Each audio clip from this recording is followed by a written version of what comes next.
Excellent. Good evening. This is Shane Harsh from Legend Smiths, and we are about to embark on a character quick start session for the Narosia Sea of Tears fantasy RPG. A brief overview of Narosia. It is a game available from Legend Smiths, and it's available through Drive Through RPG, Hero Games, IPR, Amazon, and in the next short bit, d20pfsrd.com. So lots of ways to acquire it. It's available both in print and PDF. And as a fantasy setting, it's intended to be both familiar and yet fresh. So I'm not going to go into a whole background history. We've done actually a live play session. You can go and listen to my 15-minute summary on that. I'll post a link to that as well. But the core essence of it is you play adventurers that are motivated to tackling the world's problems and the world's threats. So by and large, you are playing good guys, although there's plenty of gray areas there, and you are motivated by one of four things: either restoring a fallen empire, exploring the ruins and the lost mysteries of the world, hunting those things that threaten the existence of all good Nerosians, and liberating the Deepland halls that were stolen from the Svergic people. Through these motivations, you realize your character in pursuit of classic adventures from dungeon crawling all the way through experiences with things that man was not meant to know. There's a backstory that kind of ties it all together, but that backstory is pretty condensed, so we can wrap our minds around it pretty easily. As you can see here, I've got the PDF open. One of the things that we wanted to do when we created the PDF was to make it very accessible and very functional through regular use. So, starting here on the screen, we can go to the table of contents. All this is live. So if you see a section that you want to go to, for instance, character creation, creating a character, we click on it and it takes us right there. We also made sure that the bookmarks are smartly organized, functionally organized, very easy to navigate, very easy to find the things that you're looking for. So you can really use this during play. That was really important to me as an avid e-document gamer. So let's get started. We're gonna create a character, and one of the things that we did is we created the system called the Narosia Character Quickstart. Now, Narosia is built upon the hero system, which is a point-based system. Simply, you're given a pile of points. Standard starting point for Narosia is a 150-point character. So these are accomplished, well-trained characters that are just on the bud of becoming heroes. Right, so they've received training opportunities and some experiences through various mundane means. They might be soldiers and veterans. They might have studied at an arcane college. All of those things have happened in their past and go into creating the character, but they haven't quite begun to make a name for themselves, and that's really where we're starting them out in their career. You can certainly start at a lower point level, and we provide guidelines. In fact, we use this character ability guidelines table throughout the game for evaluating threats against the characters, against the heroes, and also deciding what capabilities are reasonable. There's an old school element in the design of Narosia adventures in the Narosia setting, in that we wanted the characters are exceptional. And while there are threats and challenges out there that certainly scale with their capabilities, the world around them does not. So if you walk into a village, by and large, everybody in that village is going to be at at this normal tier of capability. If you get into a barroom fight, maybe, there's a couple of old farmers and miners and things like that might be functioning at the skilled normal level. Maybe one of them, was a veteran of a local militia, and so maybe they're pushing 100 points. But that gives you a rough idea as a game master and as a player what to expect from the world around you. Now, certainly, I've run Narosia campaigns that started at 50 points and ended at around 450 points. So the game scales and plays very well at all those levels, absolutely due to the foundation of the hero system. The hero system just expands and contracts in terms of abilities and capabilities throughout all that. So we're going to be starting here at this rising hero tier 4. And this campaign, the character ability guidelines table, tells you a little bit about what to expect, right? We've got to come up with about 50 points in matching complications. We'll talk about that when we're to that point in the quick start. And then all this over here to the right is generally saying you shouldn't exceed these values in these columns. And here we're talking about how many actions you get, what your overall attack capability is, how tough you might be, what your skill levels are. And that's more to make sure that everyone at the table is going to have a good time, because no one character is necessarily going to overshadow another. Now, that being said, there's no reason that you can't. And if your group is open to it and your GM is open to it, and you wanted to play a character that for whatever reason exceeds one of these guidelines, maybe their background has made them super strong because they're chosen of Droth and they're on a mission and everyone's there, to kind of channel behind you, and you say, I want to have a 30 strength and so on and so forth, that's fine, but roughly, especially with respect to the adventures that are created by Legendsmiths, we're going to be following these guidelines so that at least we have that baseline to talk about. So going through the quick start, it's a 10-step process where we're going to choose a racial template, choose a cultural template, choose your adventurer templates, build our characteristics, choose any additional abilities like languages, perks, talents, additional background, so on. And then finally, decide on what our motivation is, purchase equipment, and then put the finishing touches on it. These do not have to occur in this order. You might know right off the bat what your motivation is. You might know right off the bat that you are absolutely going to be playing an essence shaper. It doesn't matter what order they're done. This is just simply here to provide that step-by-step guidance. So I'm going to follow it pretty straightforward. Now, in terms of building a character, you have two options. Certainly in the last page of the PDF and in the core book, we've got a standard character sheet that you can print out and fill out by hand. The other option that we have, if we go to legendsmiths.com and we go to the download section, you can see the official Narosia character sheets. One of these is just a PDF of just the character sheet from the back of the book.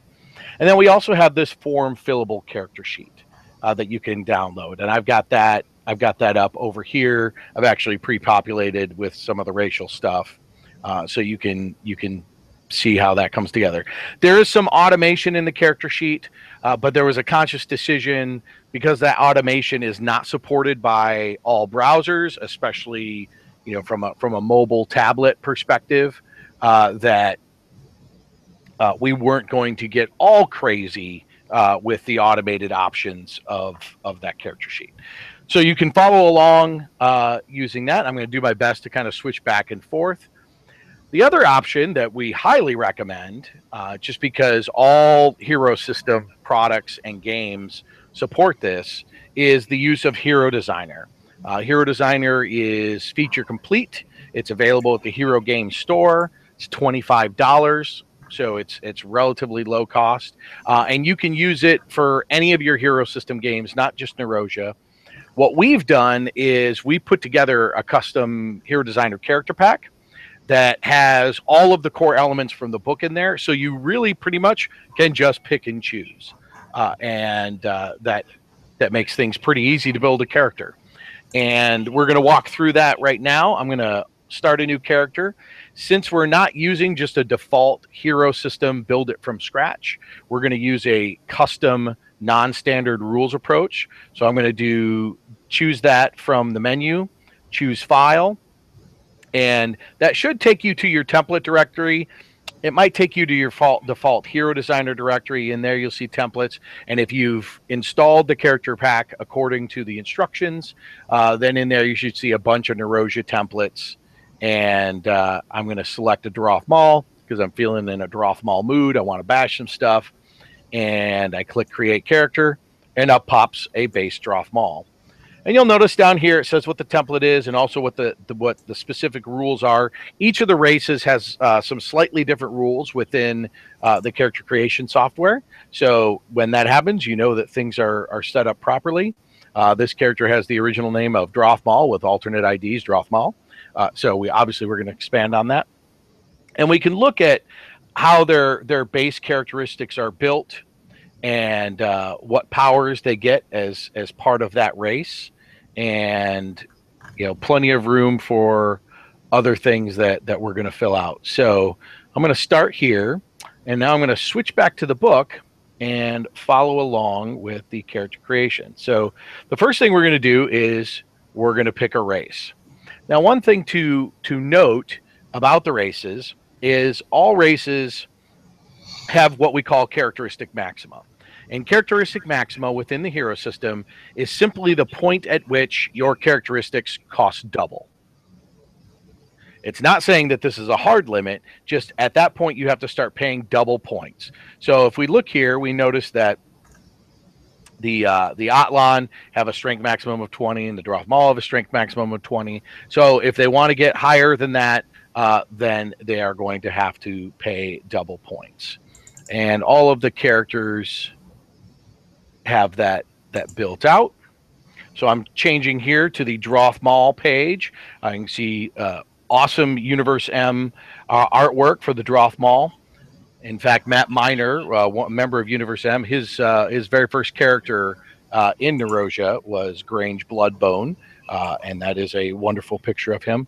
Now, these guys are tall, tough. They come from the Icebound Plain to the north. So these are very rugged barbarian types. However, they have a very, very strong culture. And we're going to talk about the importance of culture in Narosia a little bit later. So while they can be of any culture, their most common culture is that of the Icewalker. That's their native culture. They can be part of a Tolton society. They can be provincial. They could even be Kaliosan, although that would be odd. But that's how we kind of start this out. Now, each race, whether it's Atlan, Drothmal, one of the Elori, like the Elia, the Falaria, the Loria, or the Sitha, or the Sverg, right? All of them have this racial template and a base cost for that template. So when you're building a character, as I have over here in the PDF, I've just listed out all of the stuff. Now, in this case, for the characteristics, I put a point value over here, and then I've simply gone and added those characteristics all in.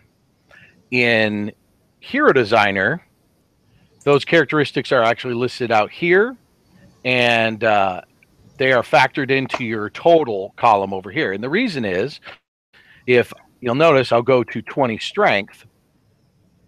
This only cost me 10 points, so it's a 1-for-1 to get to 20, but my strength is actually 25 because I'm a Drothmal, whereas if I was Atlan, then I wouldn't have this strength bonus adding into, right here, this strength bonus adding into my strength.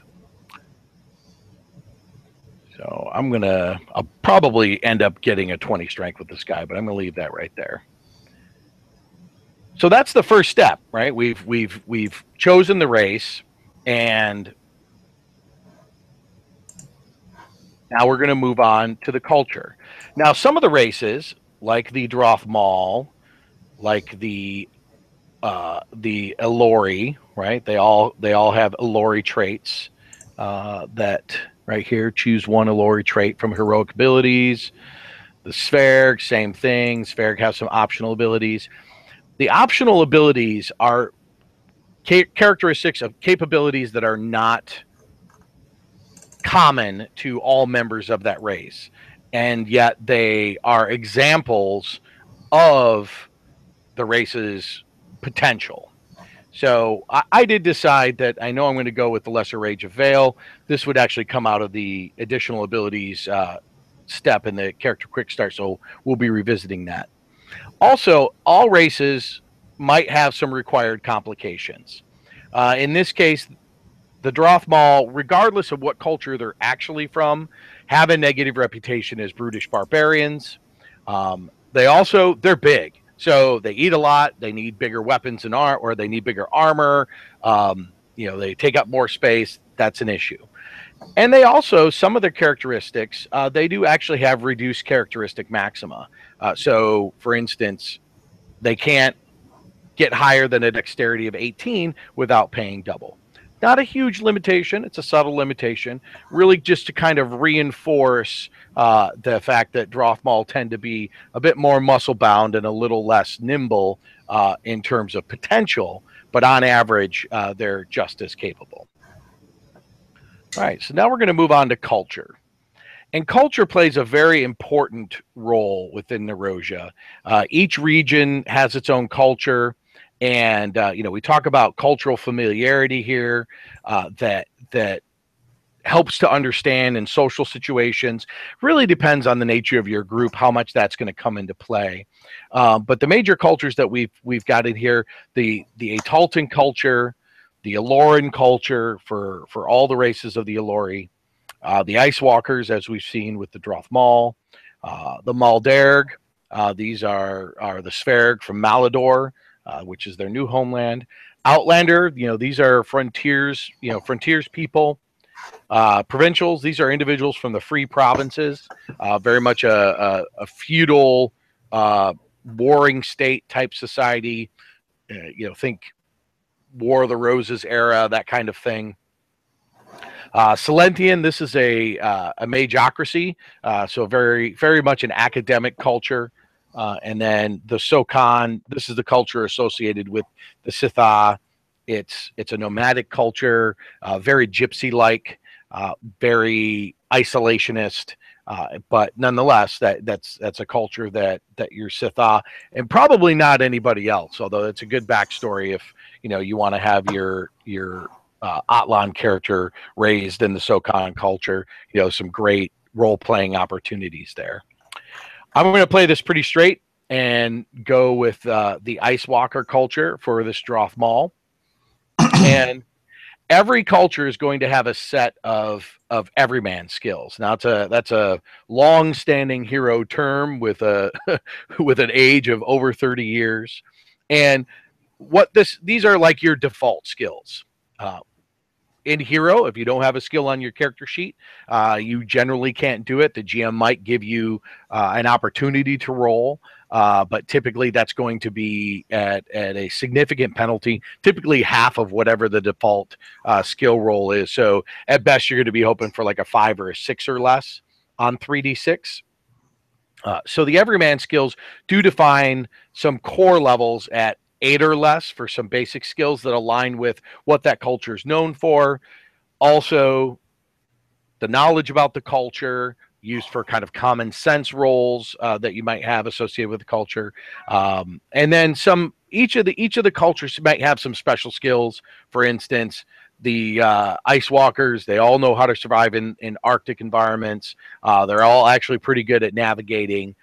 Every culture, every character is going to have a professional skill, whether it's a job or a hobby or something like to pursue. So something from the background. So it gives a little bit of an opportunity. And this costs no points. Every culture is also going to come with complications. And there are two types of complications associated with a culture. There's cultural complications, and then there are common complications. The cultural complications are complications that everyone needs to take. Right? These are representative of their culture, and generally they're inescapable. Sometimes they're what other people see about the culture. Sometimes it's simply, you know, the as the Icewalker culture cannot use complex machines. You know, they live in a far more primitive state. So coming out of that, they're not used to, you know, clockwork mechanics or anything like that. Now, these can be overcome through role playing and through character evolution, but this is essentially where you start out. Common complications are what we would call, you know, essentially stereotypical traits of that culture, right? The Ice Walkers are commonly blood frenzy. They're anarchic. They don't, you know, they don't really appreciate strong bodies of laws. They can be very callous and harsh, like their environment. They're not tolerant of the weak, and they scorn civilization. Right? These are not attributes that are shared by all Drothmal, but they are very common. And same can be said for the Ataltans. They tend to be scrupulous. They tend to have a certain amount of cultural arrogance. They do not tolerate ignorance, and they tend to be truthful. So they tend to uphold their societal ideals. So these represent opportunities for you to say how much in line with that culture is your character, how much of a representative of that culture is your character. So I'm going to pop back over to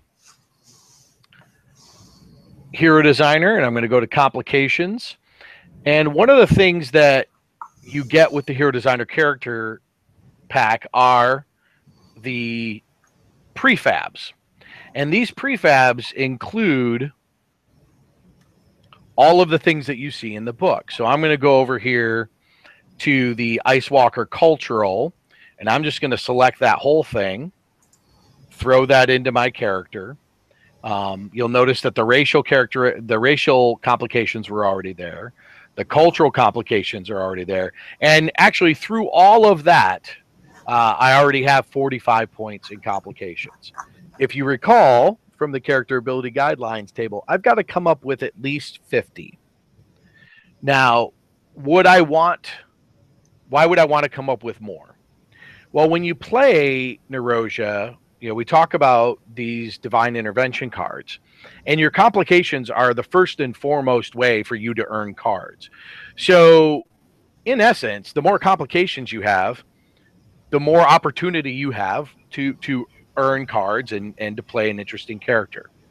So I'm going to look at these common ones, and I'm definitely going to go with Callous, and I like Blood Frenzy just because it's fun and crazy. I'm going to take a look at this Icewalker code, and this is a good representation of a psychological complication. Let me flip over in the book to complications for a minute.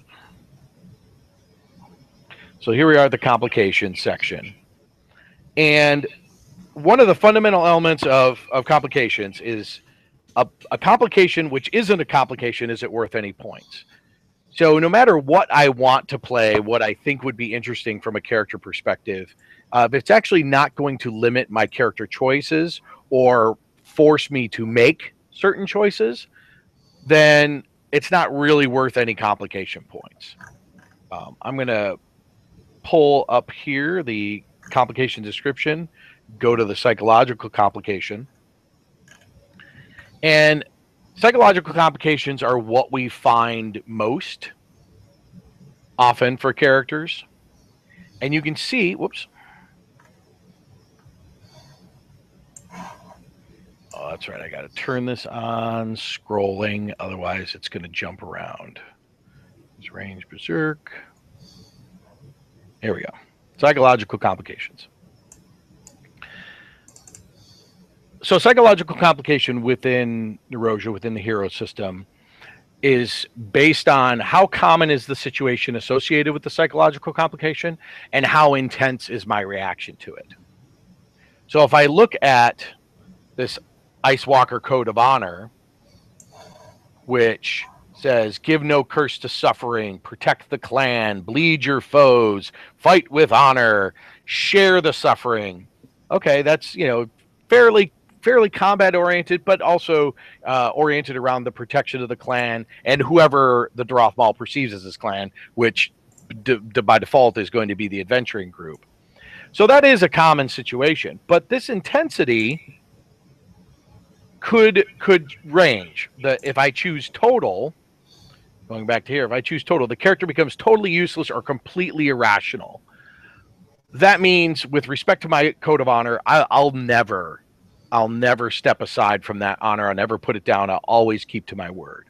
Strong, at least I have some control over it, but I am committed to it. And then moderate, I've learned to manage it. I understand that I'm not in the Icewalker culture, and I think that's the approach I'm going to take. I'm going to go with a moderate. He's been out in the world beyond his core culture, and he understands that while certain people might appreciate his code of honor, it's not for everyone in that society. I'm also looking at this blood frenzy, and an enraged or a berserk type, again, goes to what is the commonality of the circumstance. In this case, when blood is drawn, I'm certainly going to do my best as a character to not let that happen. So we're going to go with that's probably uncommon. What's the chance? If blood is drawn, what's the chance that I am going to become enraged? And becoming enraged means that I'm going to pursue my enemies and I'm going to make no defensive action. I'm not going to retreat, but I'm not entirely berserk. That's an additional 10 points, which would mean that I can't discern friend from foe. I can discern friend from foe. I just will not let up. So I'm going to go again. I've been out in society. I'm going to go 8 or less. And I'm also going to say that my ability to recover is a 14 or less. So that I've kind of learned to manage my anger. When I do snap, I'm going to go off, but then I can kind of pull myself back together. Now, these are hard numbers. If you were playing in a true simulationist game, then your GM is going to clearly identify, well, you took a point of body, you need to make your roll. Okay, you've gone berserk. Now roll every phase to see if you recover. As a role player, and certainly in interaction with the Divine Intervention card system, I'm going to interpret those numbers in that I'm going to become enraged rarely, and I'm going to recover easily.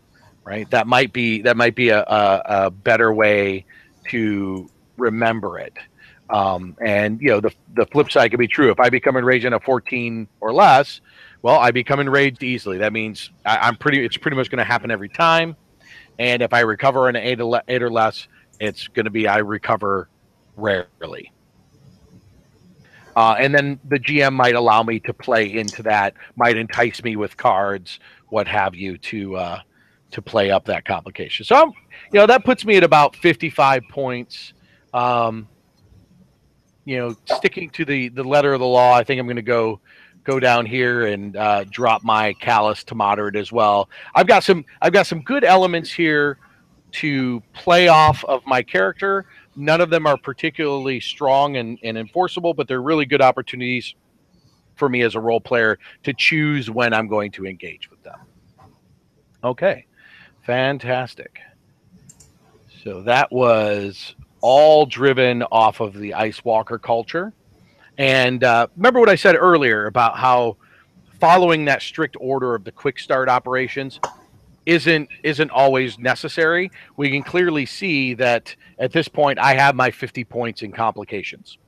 So when we get to the complications, I don't really need to pursue many others unless I want to. So now we're going to get on to the meat of it, the adventurers section. And within the quick start steps, you see here, we're going to choose an archetype, we're going to choose a vocation, and we're going to choose a background. And that's kind of meant to be what's your primary focus, what's your secondary focus, what's your tertiary focus, where do you come from? We're going to walk through each of those. For the archetypes, there are 4 archetypes. and that is going to be the channeler, the expert, the fighter, and the shaper. Now, I have always wanted to make a Drothmal shaper. I think that would be a really fun character to play. But I'm gonna pretty much go here with a straight up fighter. It's what they're known for. We see over here page references. These are all hot links. So as you're going through here, as we're done with the fighter, if you want to jump to a different vocation, you can. So you get to the fighter section, describes what they're about, the characteristic sets they recommend, combative, muscular, and quick. That's pretty easy. I'm gonna follow on that when we get to the characteristics. The recommended vocations: Delver, Explorer, Mercenary, Guardian. Probably gonna go with the Mercenary. This guy's pretty much just gonna be a straight up sellsword. And then the common backgrounds. I mean, it's pretty much going to be everything. There are certainly things like soldier and hunter and things like that that play closer. Cavalier, blade fighter that play closer. I may even pick Barbarian. It's a pretty easy pick for Drothmal. So we're going to go to fighter and go to the fighter template, which is right here. So in the fighter template, it says I can be a heavy fighter, I can be a fearless fighter, and I can be a nimble fighter. So I think what I'm going to do, Drothmal are already pretty fearless. I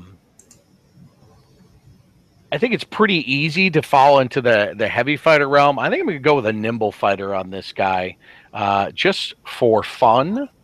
So I'm going to go over. Let's see. That's nimble fighter defensive luck. Okay. That is a power prefab, core prefab. There's defensive luck. And it had, if you recall, has level 2 of defensive luck. Now, defensive luck has this limitation: must be unencumbered and must be aware of the attack. I'm okay with that. I'm planning on playing it pretty lean and mean, trying to keep myself aware. So that's the first part of my fighter trait. Now, if I come over here to skills and go to prefab, and I got all the backgrounds, cultures. Oh, yeah. I'm going to apply a package deal. Forgot about that. So the package deals are in package deals folder. And I'm going with a nimble fighter and apply the package deal. There we go. And I think that means I've got defensive luck twice. Yep, because I added it manually. So I'll just delete that. So the package deals, there are 4 package deals. Actually, I think there's 6. There's a channeler, expert, heavy fighter, martial fighter, nimble fighter, and shaper. We also have, that's how I also did all the characteristic templates, so we'll be coming back to that. The package deals you just apply, and they add all those things to your character. So I've got the prefabs loaded. If we're looking at what follows on for the template, we've got some weapon training, we've got skilled fighter, we've got fighting style or range style. This guy is going to absolutely be a melee type. So we're gonna switch this up with ranged weapons to be melee weapons. So we're changing the nimble template a little bit because they tend to go on the archer style. I'm going to go with we're going to go with a two-handed style. So we'll just change this two-handed style. Combat skill levels, small groups attacks with two-handed weapons. There, and we'll keep the we'll keep that, but we'll change that from range to melee weapons. So he's an accurate fighter, which is going to allow him to do called shots and things like that. And he's going to go with heavy blades. He's not going to be a bow guy. We'll go with thrown hafted. So uncheck that.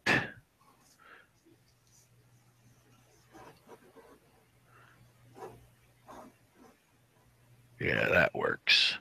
So he's going to be trained in heavy blades, thrown hafted, and thrown knives and darts.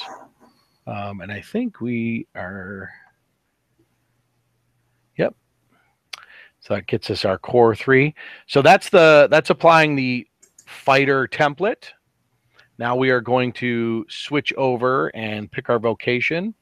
I am going to go with Mercenary. So I'm going to jump down here to Mercenary.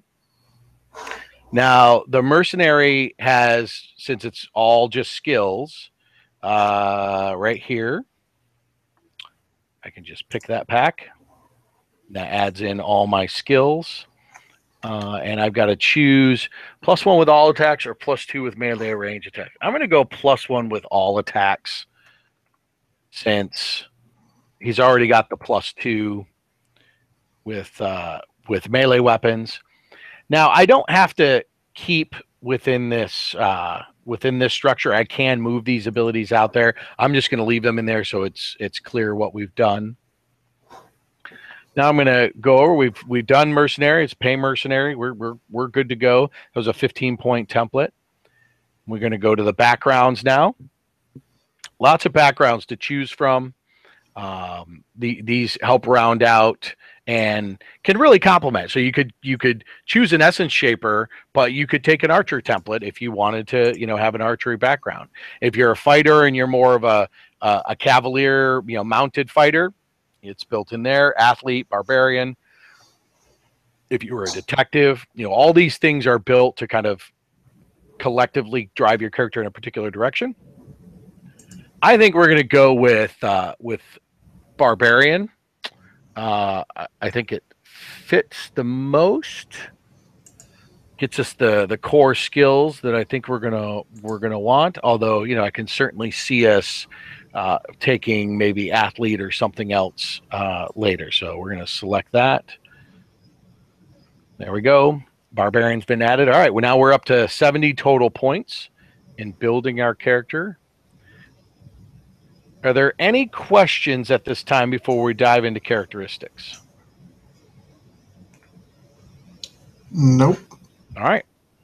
Fantastic. All right. So in the characteristics, we've done the same thing. So if you look at your core characteristics, you could simply go here and spend 50 points. In each of these steps, we tell you how many points to spend on that step. So you don't have to buy these templates that we have put together. You could simply just spend the points however you want. And that's true for any of this. You don't have to be a fighter or a channeler or an essence shaper or an expert. This is really just there to kind of get you playing as quickly as possible. If you know how to play hero, you've got a 150-point character, go, right? It's that simple. And that allows you to kind of pull things apart and take it from there. Now, in characteristics, again, we have the characteristic maxima issue, but we also want to talk about what does it mean to have a high characteristic? What is their significant value? And so that's where we put together this characteristics comparison table. Your core 6 characteristics, which I'm sure you'll recognize from practically every game out there, is going to average from 6 to 10. Typically within Narosia, we see the common folk averaging at 8 and the adventurers averaging at 10. There's some system significance of those values. Looking at 13 and then as getting better skilled, competent, legendary, and then anything over 30 is going to be supernatural. And then we do that breakdown for every one of the characteristics. And you can see that speed is generally going to be 4 to 5. You can get 6 to 7. You start getting to 8, we're starting talking to superhero levels, right? Following that all the way down into movement modes. Now, for those veterans of the hero system, you'll notice that leaping and swimming tend to tend to be lower than what you typically encounter in the rest of the hero system. And that's just kind of a turning the realism dial in the hero system a little bit. By default, in Narosia, no one knows how to swim, and everyone starts with 2 meters of leaping. The characteristic maxima on leaping is 4, so you start paying double after that. So your leap values tend to be a little bit lower than what you might run into in hero. And again, that's just for realism's sake. Same thing with swimming. All right. So the templates that we built, we have aligned them to try to be as descriptive as possible. So if you're muscular, if you're rugged, if you're quick, what does that mean? And for players that are new to the system, that maybe aren't familiar with all of the characteristics beyond, say, these initial 6 down to presence, this gives those players a way to easily engage with the system and say, well, I want to be really quick, I want to be dexterous, I want to be precise, and I want to be swift. Great, there you go. 2 quicks. So 2 quicks, a precise, a dexterous, and a swift. And now your characteristics are done. So we are, again, these are done as package deals in Hero Designer. And I am going to go, I don't think I can apply, but I'm going to try this. I'm going to do combative. What do I want to do here? I definitely want to do muscular. Muscular and hardy, or muscular and rugged?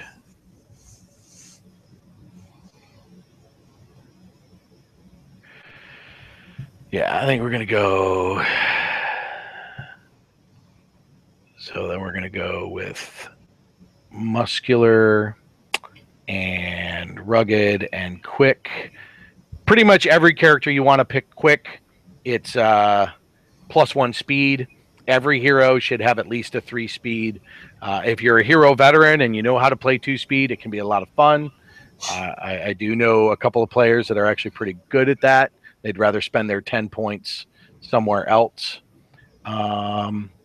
Let's see. Let's apply those 4, and that leaves us 1, and we'll see where we want to go. All right, so my strength is 23 now. PD and ED of 7. That makes me pretty tough. My body's 15. I'm pretty happy with that. My stun isn't that high. Still 14 meters. I don't know well, maybe I do want to do swift. Additional DCV, additional running, additional leaping. I do like those. And my DCV right now is pretty much stuck at 4. And I was going to play more of the Barbarian light fighter type. So yeah, I think we're gonna go with that swift. So again, I'm gonna go up to package and pick swift. And there we go. So now I've got 18 meters of running. I got 3 meters of leaping, and that's 3 meters of combat leaping. So that means that my full leap is about 10 feet. If I do a long jump, like a running long jump, which is a non-combat leap, that puts me at about 6 meters, which is almost 20 feet. And that's pretty good. Plus, I can go 1.5 meters up. That's like clearing about 5 feet straight off the ground. So I'm not sure if I need to go more leaping than that, because he's not like super leap guy. But that's very good for a muscle-bound fighter dude. So at this point, and our core should be 150 starting points. So at this point, we spent 120 of 150, which is about on track for where we should be. We just completed the step 6 of choosing characteristic templates, and now we're moving on to additional abilities. Now, you notice that there's no section here called additional abilities, and here it says pick skills, talents, perks, or heroic abilities. I should have 50 points to spend minus whatever my racial template cost. Well, my racial template costs 20, although I am going to, if I go to the core prefab,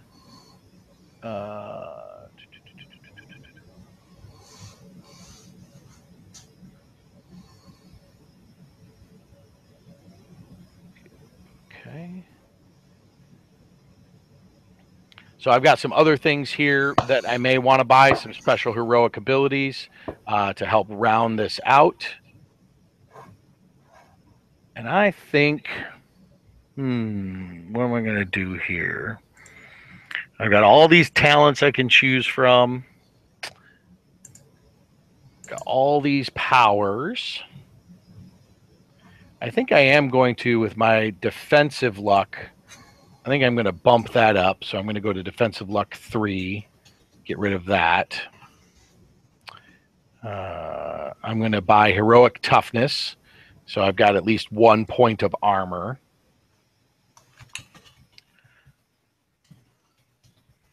I like this scale walls ability. You know, it's typically a kind of a thief type ability.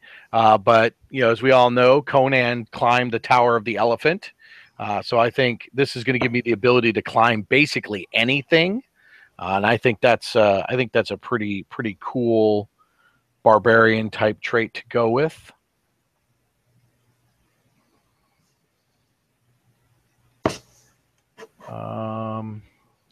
And I think I will take, with the Armor Master, I've got to take some other talents. So let's take a look here. Yeah, there's this armor training talent. I think I'm going to get that. That's going to have the weight of armor.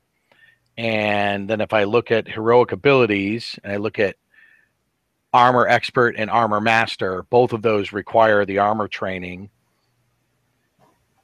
So Armor Expert gives me a bonus to DCV, which makes it harder to hit me in spite of the armor's weight. Now, I am going to go with lighter armor, but because of my strength, even with the defensive luck requirement that I can't be encumbered, which means I can't have an encumbrance penalty, I'm still going to be able to wear some light leathers, some skins, things like that. And then the Armor Master is actually going to make that armor 1 step better. So I think I like that approach. So we're going to go with Armor Expert and Armor Master. I've got about 11 points left. Let's see if there's any other talents in here that I might want to take.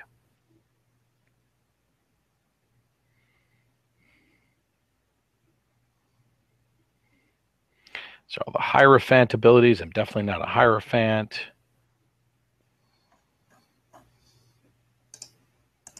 Definitely not Sphere. I'm pretty good there. Checking the talents. You can certainly browse through the talents this way. Also in the appendix. The appendix for the PDF, we wanted to make it essentially a de facto GM screen.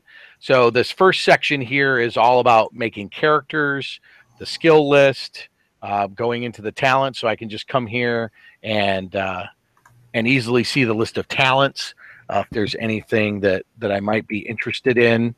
I've already got the armor training. Bump of direction might be kind of cool. Definitely fits my scout aspect, my barbarian aspect. This light sleep and sleep anywhere. Kind of like those. That kind of fits into the rough nature of my guy. So I'm going to go sleep anywhere. I'm going to go light sleep and bump of direction. Leaves me about 3 points. I'm okay with that.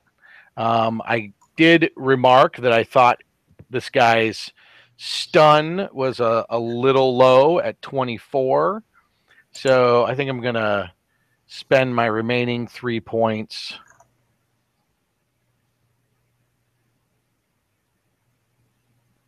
Get me up to 31 stun. All right. So that's pretty good. So now I've spent all 150 of my points. I've got all of my abilities laid out.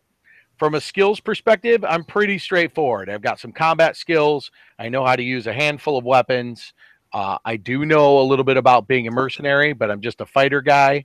And let's see, my favorite weapon. Let's take a look. Jump back into the abilities. Going to finishing your character. Oh, yes, we did. Got to choose a motivation. So I'm going to jump back to complications here. Choose motivation and matching characteristics and matching complication points. Well, I've already got my matching complication, so I'm just going to jump to the motivation section.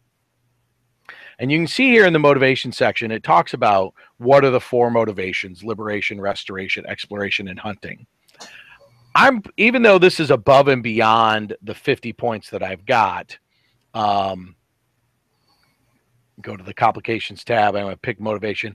I'm gonna take this at a moderate level, right? Again, I'm just kind of out here doing my thing. I'm definitely not an explorer. I really couldn't care about liberating Deeplands. I don't care about the Ataltan or the Atlan Empire and the Ataltan culture. So I'm just gonna go with hunt. I'm out here to fight the bad things that are threatening society, and I'm going to take it at a 0 point level. So, you know, I'm not heavily invested in it, but that is my clear motivation. Okay, so now that we move past motivation and matching complications, purchase equipment 275 silver. I don't have any perks or talents that might give me money. So, for instance, not followers, if I were, I go to membership, if I was, say, a member of the military rank is potentially going to give me some money. If I'm a cleric, I'm potentially going to start with some money. If I'm a member of the Thieves Guild, I'm also going to potentially start with money. So let's jump with the money section, and you can kind of see. It talks about all the different ways of getting starting wealth, and it says starting wealth is discussed in finishing your character. So I could also be simply silver savvy, but I could also be destitute or poor. I'm going to say I'm a fairly accomplished mercenary, so I'm not going to try and play the poor barbarian angle on this. I'm going to go with finishing your character. So I kind of come over here and go to starting wealth. And, you know, the money perk I don't have, and I also don't have any social perks. So if I look at the social status over here, you can see all the different social rankings throughout Narosia. I don't have any of that status. Even as an Icewalker, I could have been a pain bringer, a blood render, an ice cleaver, a war maker, right? I could have status within the Icewalker culture. I'm just a regular Drothmal, so nothing special there. I don't bring any war geld to the situation. So going back to finishing your character, I've got 275 silver. So I'm going to go down here. I'm going to check my encumbrance. I have a strength of 23, which means I can carry about 35 kilos. That's about 77 pounds. I think I can get by on that. And jumping through the adventuring gear, I'll get back to that later. The main thing I want to look is at the weapons list. And under weapons, I'm looking at heavy blades. I'm probably going to go with right here. Bastard sword, great sword. I think it probably makes the most sense for me. An idea is kind of fun. That could be pretty devastating. I could use a bastard sword. It's a 1.5-handed weapon. I could just use a regular broadsword and be pretty devastating with that. But I think I'm going to go with the whole great sword angle. I think that's pretty intimidating. I'm going to come over here. I'm going to go to my equipment, prefabs, Narosia weapons, heavy blades, great sword, double click on it. There's 150 silver. That's only 6 kilos.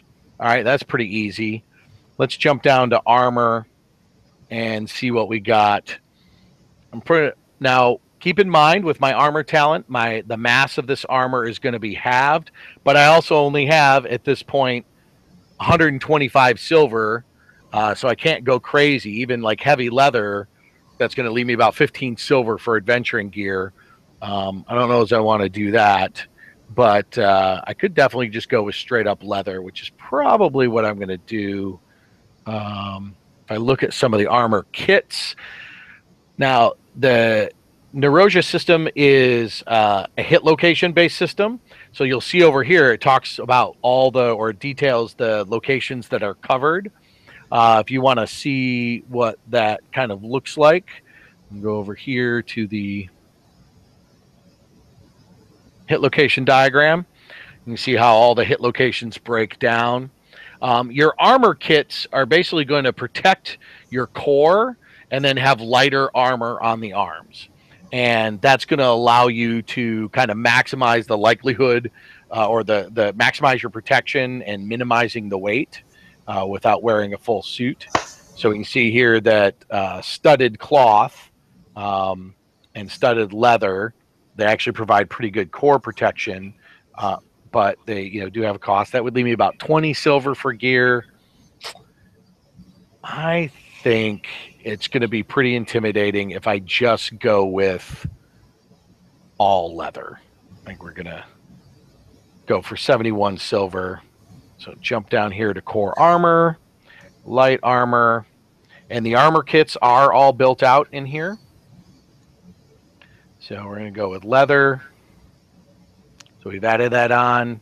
That's 220. Ooh, that's 221. Yeah, so I got about 50 silver. That's going to be pretty good.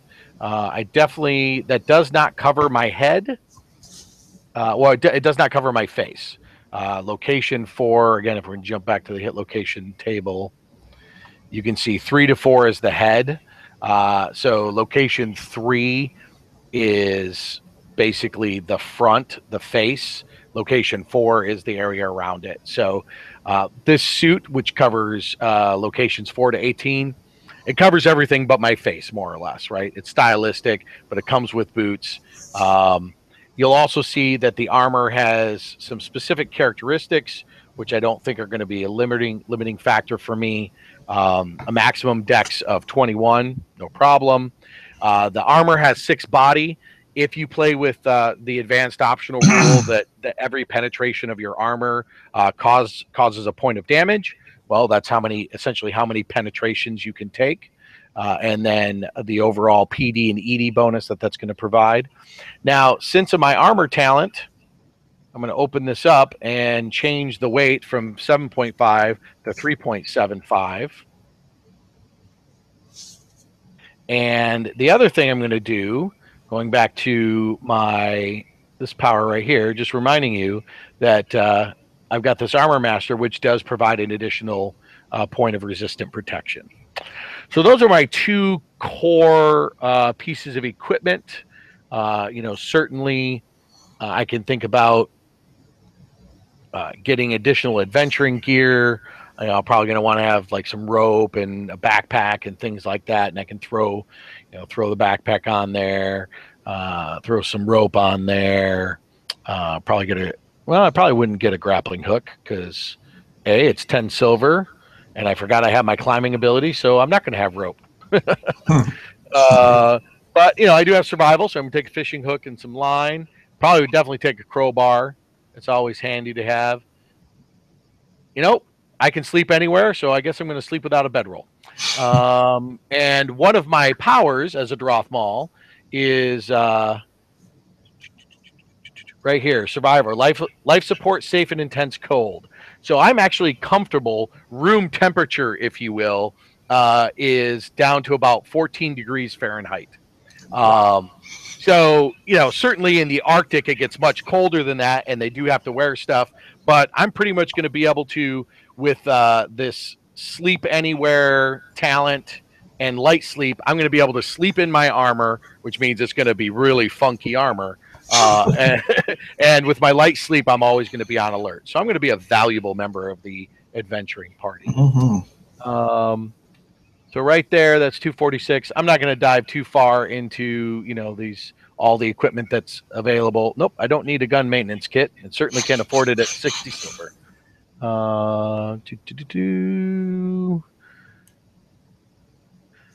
Yeah, we'll add a hunter's outfit just for fun. No, we won't. Not at 40 silver, we won't. It would be nice if in this interface you could see how much these things cost before you added them. Always got to get a pack goat.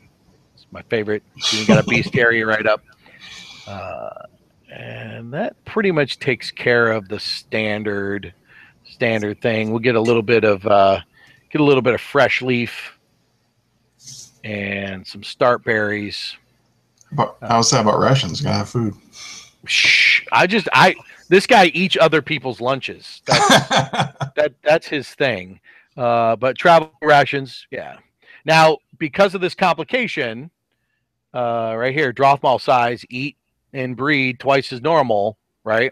Mm-hmm. These, I'm gonna change this to half day, and then I can bump up the quality. We'll go with 10 half days, and let's see how much that is. That's pretty good. So I've got five days of food essentially. Oh, I'm gonna need a water skin. Let's see, where's water skin?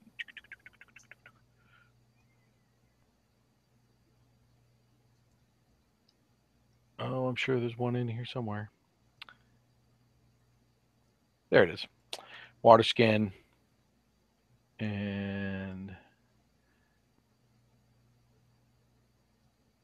wonder what all these separators are for. Seems like there is something sneaky there. Separate things really, really well. It does. I'll have to look in the original file to figure out where those are coming from. So that's pretty good. That's 267 points left. I know there actually are coins in here, but for some reason I'm not finding them, so I'm not going to worry about that. But so you could just do a custom. You can always do a custom entry for a custom piece of equipment, and I'm just going to label this one money. And what do I have remaining from my 275? So that's going to be 768. So 7.68.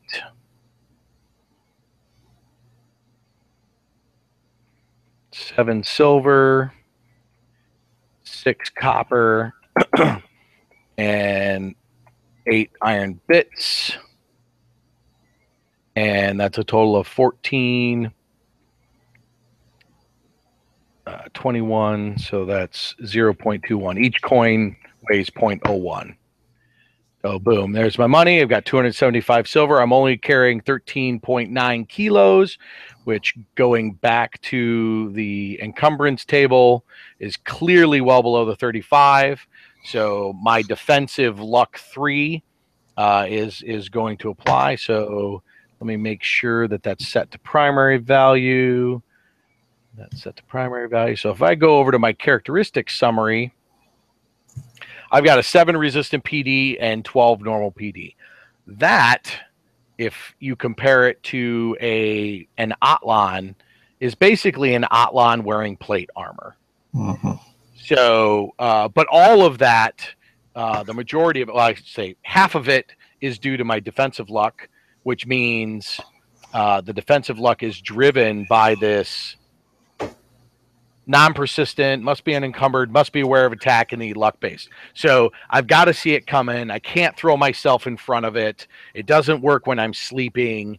It really is just a general awareness of avoiding being hit. Very Barbarian-esque, but my armor itself is going to provide about 3 points as well. My DCV is sitting at a nice 5. My OCV is kind of low. So the last stage, if we go back to the finishing touches, is now looking at relationships with the Inaros, reviewing the complications, thinking about motivation, thinking about common tactics, marching order, current situation, that he's in. And a lot of that stuff can be captured here. Common tactics, if I want to embellish, I can do that here. Change the racial stats. He's a bit bigger. I want to make him a solid 7'10". Let's make him 8 feet tall. That's good. Right. and he's a bit more beefcakey, so we're going to make him about 180 kilos. So about 8 feet tall, 400 pounds. He's not messing around. We're gonna go blue gray on the eyes. Leave the hair color black. And now the last thing I need to do. Let me name this character Grange Bloodbone. And I'm going to save him. Not in my Marvel folder. Save in Narosia. Grange Quickstart. Save him out there. The last thing we want to do is you don't necessarily want to play straight from Hero Designer. Now, many of the players at my table do. And these 2 additional tabs that you have for keeping text notes is really handy, right? So you can absolutely just stay in Hero Designer, play the character in there, track damage and, miscellaneous stuff in here. That's all fine. The character sheet also has some space, to keep track of some stuff.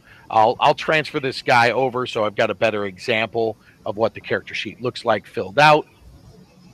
But in here, we built in some export formats. Now, one of the cool things about Hero Designer is that you can create as many export formats you want to fit whatever style you want. We've got a particular style that matches the book, and you'll probably see in my list I've got lots of various Narosia sheets. This one right here, the Narosia summary, is the most recent one. It's one I just put together earlier this month. Really tried to work to make it compatible with both Microsoft Word and LibreOffice, Open Office. That's a huge challenge because even though RTF is supposedly a universal standard, it isn't. So they don't both use RTF in the same way. But I got pretty close. So I'm going to select that as my export template. And then you can preview it or export straight to file. Here's the difference. If you export straight to file, which is great, it's gonna make the leanest. It is going to make the leanest character sheet that you've had in terms of size, right? Because it's just the RTF code. I'll open up here in Text Wrangler.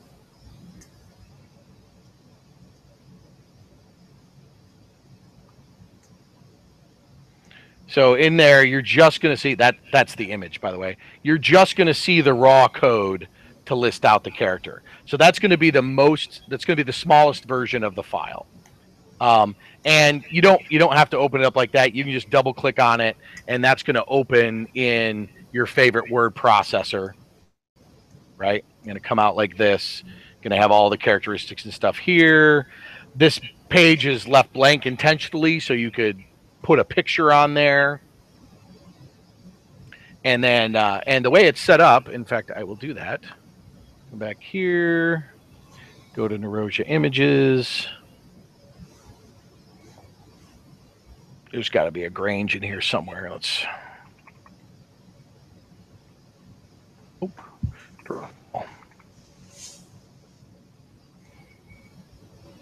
There we are. So I can just drag it over there and boom. And so it's meant to, I did my best to place the cursor so that when you drag and drop, it just puts the character on the page. Cool. And then we get into the meat of the character. This should be kind of the combat version of the character. And then we get to the skills breakdown and all of equipment and everything like that. So, this becomes it aligns well with the format in the book. All your abilities are there. We don't put any point values out in here, but this is if you're building your own characters for participation at cons, then this works really well. Because it's a nice succinct format. All of the characters Well, and if you saw the game the other night, all of the characters from the book are presented in that format and available for download on the site, right? So this is all generated from. It's my character. And the fun thing, if you print this out, like this page here, if you print it out double-sided, what you can do is you can actually take that page separately and just fold it vertically in half and stand your character up like a little stand-up. So it's, fun to put around the table for that. But that's pretty much it. That's making a character with the Narosia Quickstart system from beginning to end. You can see an example of all of those characters, whether it's Aiden Talisker, Darius Anglos, Fia Arie, Mosrandara Arianen, Shishkai Stasi, and Thren Hethket. You can see all of these built out in the books. They were all built using the Quick Start system, and then with whatever points were left over, the rest of their abilities were filled out, kind of like we did with the Drothmal here. And now you're ready to play. That's pretty much all there is to it. Do we have any questions out there? Not for me. I'm very impressed with what you've done. Well, thank you very much. Hopefully this is pretty accessible. Even with all of my explanation, we got through this in about an hour and 10 minutes. If I'm not explaining everything, I can build a character in about 30 to 40 minutes, depending on how well realized that character is in my head using this system. So that's really handy as a game master if you're trying to put some characters together for a convention event or what have you, to be able to put characters together that well. I've run this event, the Character Quick Start, at cons as a 2-hour event, where we spend the first hour building characters, and then the second hour we do a combat, so you can kind of see how your character susses out. And even with five, 6 players around the table, we're able to get through character creation in an hour, even with all the players writing everything out on the character sheets. I think one of the things I will do is maybe create multiple versions of the PDF form that have the base racial template applied. Good. Because I think, that would, it's not quite 100% there, but it definitely would speed you along in terms of, making a character and save you writing some of that stuff down. So I think that would be pretty straightforward. But again, you've all just watched us build a character using Hero Designer. Can't stress enough, as different as the interface might be for you, because it's kind of its own thing. Once you get into the mode of using Hero Designer, it's extremely easy, and then it's extremely easy to tweak. If I were to sit here and go, I'm pretty happy with this overall approach, but I think I'm going to give this guy a little brain damage and make him really klutzy. Drop him down to 5s in each of those. That gives me 9 points. I'm gonna put them all into strength and see how far I can get. 1 point over. Now I'm 3 points over. Where can I get those 3 points? Maybe we'll back off on there a little bit. Maybe drop down to 16 meters. There we go. Boom. Done. Now I have a 30 strength Drothmal.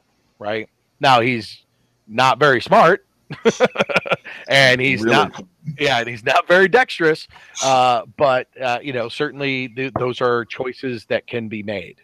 So something to think about, just in terms of starting with a base, build that quick start character, and then maybe back off and tweak them. I do like at least having some dexterity.